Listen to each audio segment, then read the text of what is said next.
আকাশ থেকে কান্নার আওয়াজ শুনতে পাই, হায়নাদের ওই তীরগুলিতে একটু মনের স্বস্তি নাই। ফিলিস্তিনের আকাশ থেকে কান্নার আওয়াজ শুনতে পাই, হায়নাদের ওই তীরগুলিতে একটু মনের স্বস্তি নাই। হারানো সেই ইমানি শক্তি জাগাও আরেকবার, হারানো সেই ইমানি শক্তি জাগাও আরেকবার।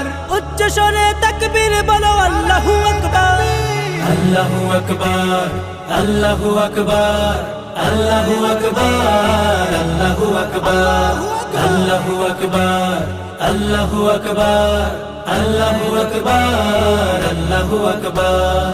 রক্ষা করো প্রথম কেবলা মুসলমানের প্রাণভূমি, খতম করো তাদেরকে আজ লক্ষ্য পানে যাও তুমি। রক্ষা করো প্রথম কেবলা মুসলমানের প্রাণভূমি, খতম করো তাদেরকে আজ লক্ষ্য পানে যাও তুমি। তোমার হাতেই আসবে বিজয়, আসবে রে আবার।